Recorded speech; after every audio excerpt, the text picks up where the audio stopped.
Hello विद्यार्थी मित्रांनो, कसे आहात? मजेतच असाल. आज राईज अकॅडमीच्या माध्यमातून मी तुम्हाला वृत्तांत लेखन म्हणजे काय आणि वृत्तांत लेखन कसं करायचं आहे, कशा पद्धतीने आपल्याला जायचं आहे आणि आउट ऑफ मार्क्स कसे घ्यायचे आहेत, 5 पैकी 5 मार्क्स कसे घ्यायचे आहेत, ते आज आपण अभ्यासणार आहोत. तर वृत्तांत लेखन म्हणजे काय? तर एखादी घडलेली जी घटना आहे त्या घटनेविषयीचा इत्थंभूत माहिती व्यवस्थित नियोजनबद्धरित्या लिहिणे म्हणजे काय? तर वृत्तांत लेखन होय. वृत्तांत या शब्दाचा अर्थ असा होतो की वृत्त. वृत्त म्हणजे काय? तर एखादी घडलेली घटना आहे त्याविषयी तुम्ही तुमची माहिती सांगते. मग आता कुठली घटना घडलेली आहे? तर बघा, तुमच्या शाळेमध्ये वार्षिक स्नेहसंमेलनाचा कार्यक्रम झाला. या कार्यक्रमासाठी आलेले प्रमुख पाहुणे त्यांनी त्यांचं जे व्याख्यान सादर केलेलं आहे किंवा त्या व्याख्यानातून त्यांनी तुम्हाला काय सांगितलेलं आहे, अशा प्रकारचे असंख्य कार्यक्रम तुमच्या शाळेमध्ये होत असतात. उदाहरणार्थ मराठी दिन साजरा होतो, हिंदी दिन साजरा होतो, त्यानंतर लोकमान्य टिळकांची पुण्यतिथी, जयंती, डॉक्टर बाबासाहेब आंबेडकरांचा काल महापरिनिर्वाण दिन होता.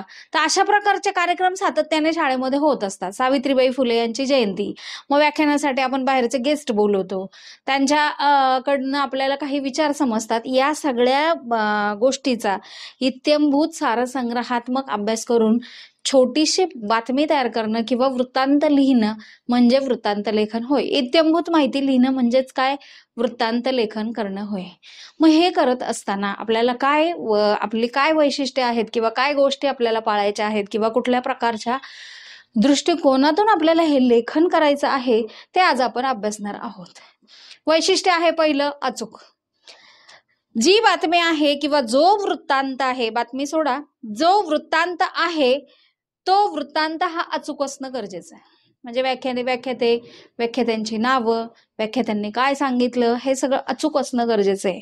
मनानेच कुठेतरी पाल्लाळिकता लावून वेगळं काहीतरी त्याच्यामध्ये बदल करायचे नाही. सगळी माहिती अचूक असणं गरजेचं आहे. बरं, अचूक असून चालत नाही तर ती परिपूर्ण असली पाहिजे. बघा, पूर्ण माहिती असेल तरच तुम्हाला तो वृत्तांत काय आहे ते समजणार आहे. अर्धवट माहिती असेल तर तो वृत्तांत समजेल का? बघा, काल ज्ञानवर्धिनी इंग्लिश मीडियम मध्ये सावित्रीबाई फुले यांची जयंती साजरी करण्यात आली. उत्साह सोहळा खूप छान संपन्न झालेला आहे, एवढंच मी सांगितलं.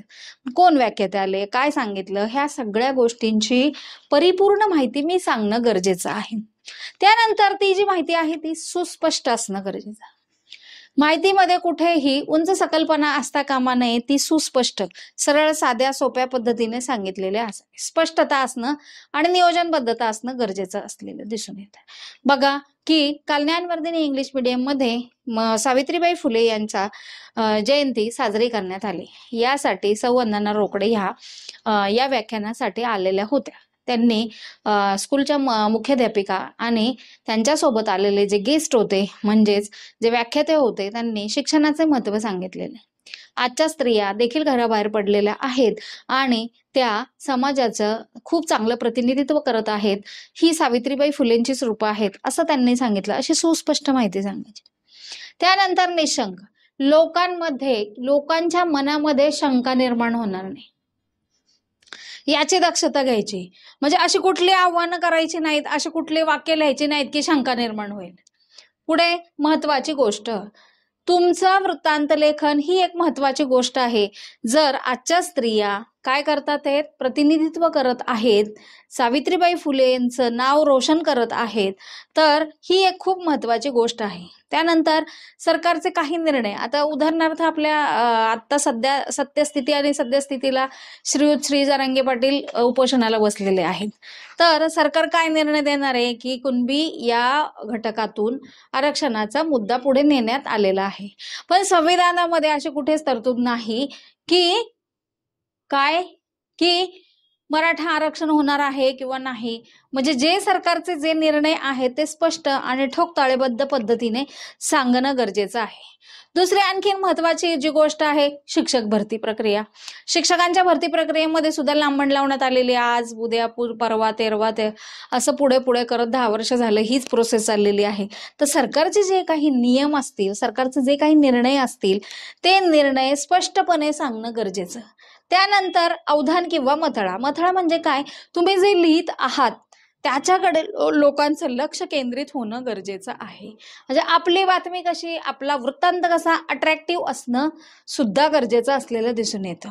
त्यानंतर हा जो वृत्तांत आहे, या वृत्तांताचं स्थळ, ठिकाण कुठलं आहे, वेळ काय आहे आणि तारीख कुठली आहे, ही एक्झॅक्ट असणं गरजेचं आहे. ती जर चुकीची असेल तरी आपलं वृत्तांत लेखन चुकू शकतं. त्यानंतर स्पष्टीकरण योग्य असावं. स्पष्टीकरण योग्य कसं असावं की क्रमवार आपण अचूक माहिती लिहिलेली आहे, त्याचबरोबर ती परिपूर्ण देखील आहे, तिच्यामध्ये सुस्पष्टता, नियोजनबद्धता आहे, व्याकरणिक साशंकता नाहीये, त्यानंतर महत्वाच्या गोष्टींचं वर्णन केलेलं आहे, सरकारने जे काही नियम आपल्याला सांगितलेले आहेत ते नियम देखील सांगायचा इथे प्रयत्न केलेला आहे, निर्णय सांगितलेले आहेत. मग अवधान केंद्रीकरण म्हणजे आकर्षित करून मथळा तयार करण्यात आलेला आहे. मथळा म्हणजेच काय की जो वृत्तांत आहे तो सेट केलेला आहे. त्यानंतर स्थळ म्हणजे ठिकाण काय आहे, वेळ काय आहे, तारीख काय आहे, याचं स्पष्टीकरण योग्य रीतीने केलेलं आहे. हे केल्यानंतर घटनेचा क्रम. सगळ्यात पहिलं पाहुण्यांचं स्वागत होतं. एक अजेंडा असतो कार्यक्रमाचा. मग कार्यक्रमाच्या अजेंड्यामध्ये सगळ्यात पहिलं प्रिन्सिपल आणि गेस्ट सोबत येतात. एक कार्यक्रम असतो, त्या कार्यक्रमाचं योग्य नियोजन असतं. सुरुवातीला स्वागत गीत म्हणलं जातं, दीप प्रज्वलन असतं, दीप प्रज्वलनानंतर प्रास्ताविक केलं जातं, त्यानंतर मग व्याख्याते येतात, त्यानंतर मनोगत व्यक्त केलं जातं, व्याख्यातांची ओळख करून दिली जाते आणि मग व्याख्यान दिलं जातं आणि मग कार्यक्रमाची सांगता आणि मग आभार प्रदर्शन होतं. तर हा जो घटनांचा क्रम आहे तो व्यवस्थित असणं गरजेचं आहे. मग त्या वृत्तांत लेखनासाठी तुम्ही जी भाषा वापरलेली आहे ती भाषा सरळ, साधी आणि सुस्पष्ट असणं गरजेचं आहे. भाषा कशी असावी, सरळ, साधी, सुस्पष्ट. अलंकारिक भाषेची गरज किंवा आवश्यकता नाही. त्यानंतर नकारात्मकता नसावी, जेणेकरून समाजावरती त्याचे विपरीत परिणाम होतील किंवा निगेटिव्हिटी किंवा नकारात्मक दृष्टिकोनातून कुठलाही वृत्तांत लेखन करू नये. बी पॉझिटिव्ह असावा, सकारात्मकता त्याच्यामध्ये असावी, सकारात्मकता खचून भरलेली असावी की जेणेकरून दुसऱ्यांच्या मनामध्ये एक प्रेरणा आणि प्रोत्साहन निर्माण होईल. अलंकारिकता नसावी, अलंकारिक भाषेचा वापर करणं टाळावं. काव्याच्या ओळी किंवा अलंकारिकता याच्यामध्ये नसावी, कारण आपण वृत्तांत लिहित आहोत तो सरळ साध्या पद्धतीने, व्यवस्थित, निशंक आणि सरळ साध्या पद्धतीने असणं गरजेचं आहे. त्यानंतर त्याच्यामध्ये नाविन्यता असावी. इतरांपेक्षा आपण वेगळं काय केलेलं आहे, इतरांपेक्षा त्या शाळेने कुठला सोहळा संपन्न केलेला आहे, वेगळ्या पद्धतीने आपण ते मांडण्याचा प्रयत्न करायचा आहे. आणि वाक्य ही छोटी असावी, लहानात लहान असावीत, कमी शब्दामध्ये जास्तीत जास्त माहिती कशी मिळेल हे सांगण्यात यावं. हे सांगितल्यानंतर परिच्छेद हे छोटे छोटे असणं गरजेचं आहे. मग आपल्याला एखादी बातमी जर दिली असेल किंवा आपल्याला एखादा वृत्तांत लिहिण्यासाठी दिला असेल तर बघा, बोर्डाच्या परीक्षेसाठी विचारलं जातं तर मी इथे नवमहाराष्ट्र विद्यालयाचा जागतिक विज्ञान दिन सोहळा कसा संपन्न झाला हे सांगायचा प्रयत्न केलेला आहे.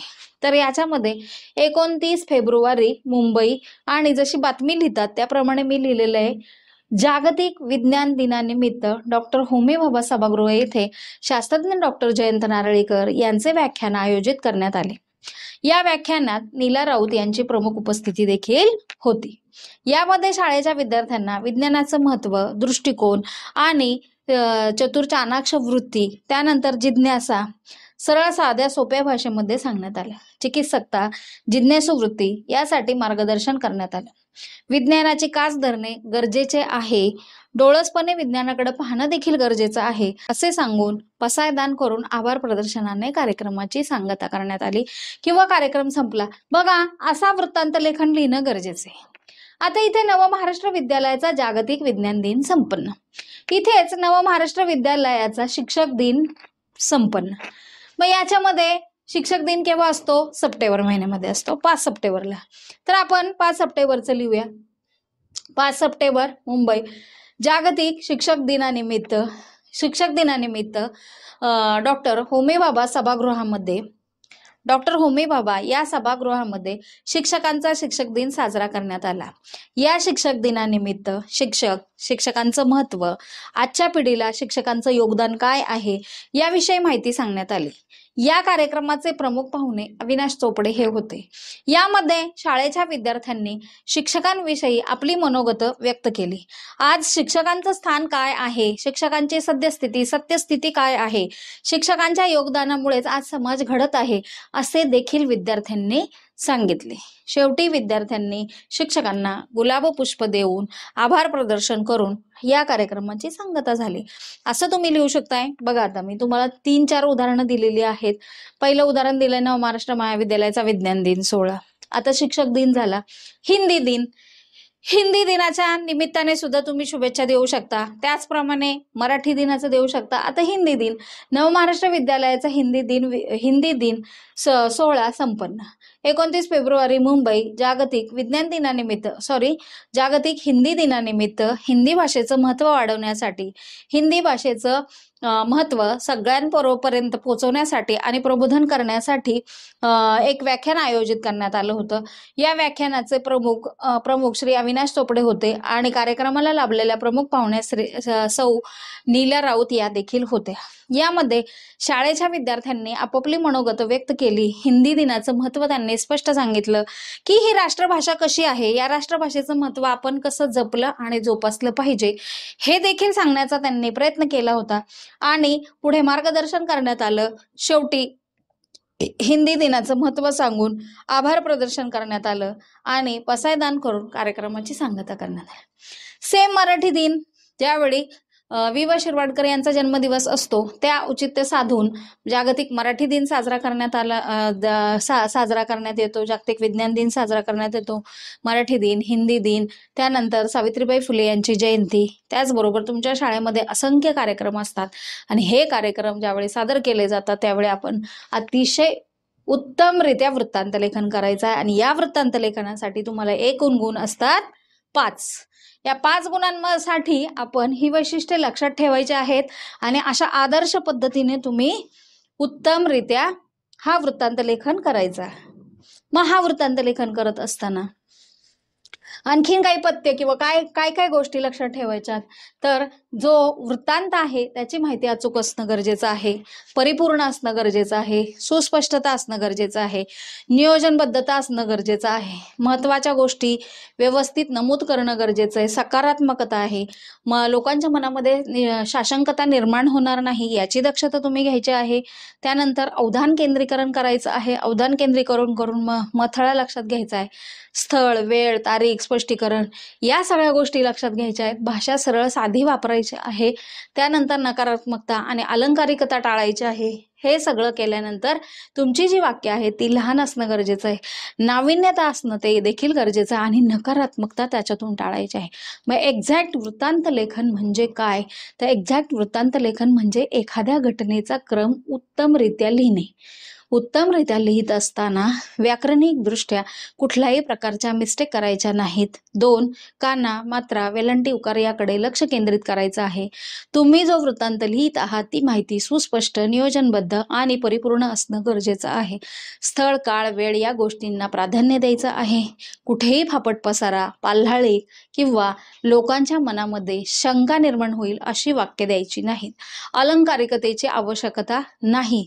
एवढं सगळं तुम्ही निश्चित जर केलं तर तुमचा वृत्तांत लेखन अतिशय आदर्श होईल। याच्यासाठी मी तुम्हाला 5 उदाहरणं देखील सांगितलेली आहेत, ती सुद्धा महत्त्वाची आहेत। त्याचबरोबर जागतिक विज्ञान दिन, जागतिक शिक्षक दिन, जागतिक मराठी दिन, जागतिक हिंदी दिन, तसेच जयंती, सावित्रीबाई फुले यांची जयंती, लोकमान्य टिळक यांची जयंती, वार्षिक स्नेहसंमेलनाचा कार्यक्रम यासारख्या कार्यक्रमाचा वृत्तांत लेखन तुम्ही लिहू शकता। तो अतिशय उत्तम लिहू शकता। तो लिहित असताना या सगळ्या गोष्टी पाळणं किंवा हे सगळे नियम पाळणं गरजेचं आहे आणि आउट ऑफ मार्क तुम्हाला निश्चितच मिळतील। माझा व्हिडिओ तुम्हाला नक्कीच आवडला असेल, वृत्तांत लेखन म्हणजे काय हे नक्कीच समजलं असेल आणि समजलं असेल तर माझा व्हिडिओ लाईक आणि शेअर करायला विसरू नका। सबस्क्राईब करा। धन्यवाद।